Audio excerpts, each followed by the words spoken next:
nice little quick clip from Starbucks, so thank you very much for submitting that and giving us the update as to STS-122. Remember, we're going to have live coverage of that right here on spacevidcast.com. We actually just installed 2 brand new FTA satellite dishes on the KU band so that we can actually get you better coverage, and we've actually got 1 motorized dish installed by PSB Satellite here locally in Minneapolis to make sure that we get you the very best coverage, not only from NASA, but from the ESA and anyone else who actually broadcasts on KU band. Oddly enough, NASA does not broadcast on KU band. And you've got the whole install online, correct? Yes, we have actually, it's not on the Space Vidcast site yet. We actually have HD footage of us doing that. But if you go to my personal blog, Bancredible, you can watch the raw, unedited version of that, like all 7 hours of the install. I recommend fast forwarding through that one. It's a lot of boring, just like standing there doing nothing.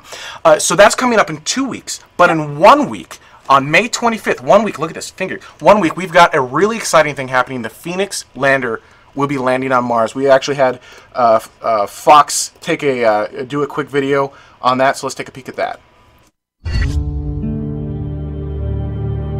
Phoenix is the first Mars Scout mission. It's the first mission that's going to try to land near the North Pole of Mars. And it's the first mission that's actually going to go try and reach out and touch water on the surface of another planet. Where there tends to be water, at least on Earth, there tends to be life. And so it's potentially a place where life could have existed on the planet in the past. 0 and liftoff.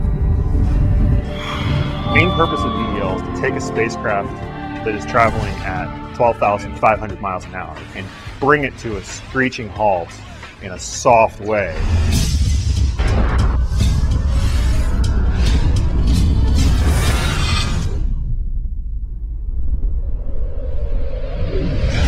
Earth and Mars are so far apart that it takes over 10 minutes for a signal from Mars to get to Earth. And EDL itself is all over in a matter of 7 minutes. So by the time we even hear from the lander that EDL has started, it'll already be over. We have to build large amounts of autonomy into the spacecraft so that it can land itself safely.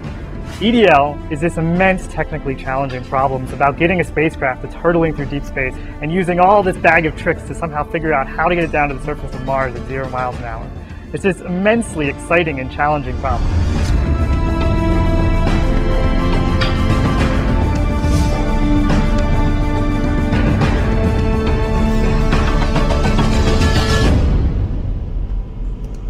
Oh, that's going to be awesome. You can actually watch, that's a 90-second version of the, I think it's like a 7 or 9 minute video that you can watch at the Jet Propulsion Labs on nasa.gov if you want to see the whole thing. So coming up in just a moment, we're going to be talking to Blair Allen from NASA Edge, one of the premier podcasts on all things space-related, although specific to NASA. He's actually a very funny guy, so if you guys have seen the podcast. So this is going to be a lot of fun. We'll be right back with that after this.